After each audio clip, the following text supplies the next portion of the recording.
জাপানের মান্যবর রাষ্ট্রদূত হিজ এক্সেলেন্সি মিস্টার সাইদা শিমিচি বাংলাদেশ জামাত ইসলামের সম্মানিত আমির ডাক্তার শফিকুর রহমানের সাথে সাক্ষাৎ এসেছিলেন। এখানে বিস্তারিত আলোচনা হয়। এই আলোচনার উপরে সম্মানিত সেক্রেটারি জেনারেল অধ্যাপক মিয়াগুমান পরিবার এখন সংক্ষিপ্ত পেশ করবেন। এরপর মাননীয় রাষ্ট্রদূত হিজ এক্সেলেন্সি সাইদা শিমিচি সৌহার্দ্যপূর্ণ পরিবেশে জাপান এবং বাংলাদেশের বন্ধুত্বপূর্ণ সম্পর্কের উত্তরণে খুব চমৎকার আলোচনা হয়েছে। আমাদের এই আলোচনায় সম্মানিত আমির জামাত নেতৃত্ব দিয়েছেন সম্মানিত নায়েবে আমির ডক্টর শফিকুর রহমান, আমাদের নির্বাহী পরিষদের সদস্য এইচ এম আজহারুল ইসলাম, সম্মানিত নায়েবে আমির জনাব আনম শামসুল ইসলাম, আমাদের প্রচার বিভাগের সেক্রেটারি মিডিয়ায় মতিউর রহমান আপন, নির্বাহী পরিষদের সদস্য জনাব মোবারক হুসাইন এবং আমাদের আমির জামাতের ফরেন অ্যাফেয়ার্সের অ্যাডভাইজার উপস্থিত ছিলেন। আমি সংবাদে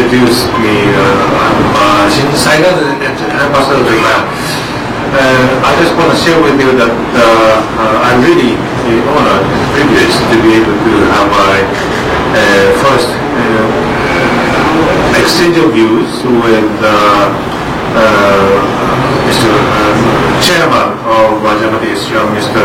Shafir Rahman, as well as his team. And as he might have been briefed you, we have discussed এবং সম্মানিত আমির জামাত এবং অ্যাম্বাসেডর অফ জাপানের সঙ্গে যে সংক্ষিপ্ত আলোচনা হয়েছে সে সম্পর্কে আমি একটা শর্ট ব্রিফ আপনাদের জন্য পেশ করছি। উভয়ই পারস্পরিক কুশল বিনিময় করেছেন। জাপান এবং বাংলাদেশের বন্ধুত্বপূর্ণ সম্পর্কের বিষয়ে সকলেই অত্যন্ত আনন্দ এবং কৃতজ্ঞতা প্রকাশ করেছেন। দুই দেশের মধ্যে যে বন্ধুত্বপূর্ণ সম্পর্ক সেগুলো আলোচিত হয়েছে। আমাদের পক্ষ থেকে বাংলাদেশ জামাত ইসলামের আমির জামাত ইসলামী তার উদ্দেশ্য লক্ষ্য তার কার্যক্রম স্বাধীনতার পর বাংলাদেশের 54 বছরের ইতিহাসে জামাত কিভাবে এদেশের জনগণের কল্যাণে দেশ গঠনের কল্যাণে রাজনীতি করেছে সেই সংক্ষিপ্ত একটা ইতিহাস তিনি ওনার সামনে উপস্থাপন করেছেন।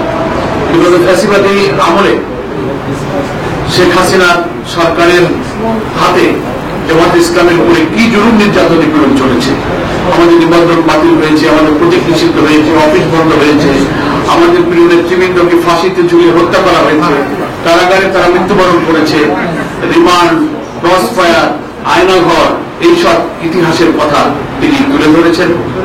মাননীয় অ্যাম্বাসেডর এগুলো খুব মনোযোগ দিয়ে শুনেছেন এবং তিনি বলেছেন যে বাংলাদেশের রাজনীতির এইসব পরিস্থিতি সম্পর্কে তিনি অবহিত এবং রাজনৈতিক পরিবর্তন সম্পর্কে অবহিত। বাংলাদেশের একটি অবাধ এবং নিরপেক্ষ নির্বাচনের লক্ষ্যে যে সংস্কারের কার্যক্রম অব্যাহত আছে, ন্যাশনাল কনসেনসাস কমিশনের মাধ্যমে ঐক্যমত্য কমিশনের মধ্য দিয়ে গুরুত্বপূর্ণ ইস্যুতে যে সংস্কারের উদ্যোগ সকল রাজনৈতিক দলের সহযোগিতা এগিয়ে যাচ্ছে সে সম্পর্কে তিনি অবহিত এবং তিনি কিছু প্রশ্ন করে এসব বিষয়ে আমাদের সংবিধানের পরিবর্তন সংস্কারের মেজর ইস্যুগুলো কিভাবে আমরা কার্যকর করব সেই সব উপায় এবং পথপন্থা সম্পর্কে তার আগ্রহ ব্যক্ত করেছেন। আমরা আমাদের দলীয় পলিসির ভিত্তিতে যে সমস্ত রিফর্ম প্রপোজাল গভর্নমেন্টকে দিয়েছি তার ভিত্তিতে আমরা তার জবাব দিয়েছি। এসব আলোচনায় আমাদের জামাত ডক্টর তাহের সহ আমাদের সমস্ত নেতৃবৃন্দ অংশগ্রহণ করেছেন।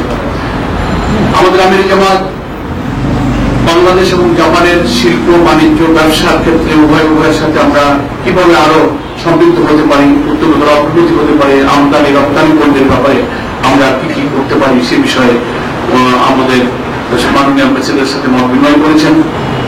তিনিও বলেছেন শিল্প বাণিজ্য, জায়গা, এগ্রিকালচার সেক্টর, নানান সেক্টরে আমাদের সম্ভাবনাময় বিনিয়োগের একটা আলোচনা বা দুই দেশের মধ্যে অতি সম্প্রতি অনুষ্ঠিত হবে এবং ইতিপূর্বেও কিছু দুই দেশের মধ্যে এই সমস্ত ব্যবসা বাণিজ্য বিনিয়োগ নিয়ে আলোচনা হয়েছে। এগুলো সম্পর্কে তিনি অবহিত করেছেন। এটা ওনার বাংলাদেশের প্রথম ভিজিট। অল্পদিন উনি বাংলাদেশে এসেছেন, বাংলাদেশের রাজনৈতিক পরিবর্তনের পর তিনি এখানে অ্যাম্বাসেডর হিসেবে যোগদান করেছেন। সে কারণে বাংলাদেশ নিয়ে উনি বলেছেন এটা একটা বিউটিফুল দেশ, একটা চমৎকার দেশ। এ ব্যাপারে উনি ওনার অত্যন্ত আগ্রহ এবং একটা ভালো অনুভূতি উনি আমাদের সামনে ব্যক্ত করেছেন। আমি যেমন ওনার মাধ্যমে জাপান সরকার এবং জাপানের জনগণকে ধন্যবাদ জানিয়েছেন। আমরা আশাবাদ ব্যক্ত করেছি যে সামনে উত্তরোত্তর বাংলাদেশ এবং জাপানের মধ্যে ইভেন জামাত ইসলাম এবং জাপানের সঙ্গে বন্ধুত্বপূর্ণ ঘনিষ্ঠ সম্পর্ক সামনে থেকে উত্তরোত্তর এগিয়ে যাবে। এইসব বিষয় একটু সব আমাদের সামনে ব্রিফ করা। এখন আমি অনুরোধ করছি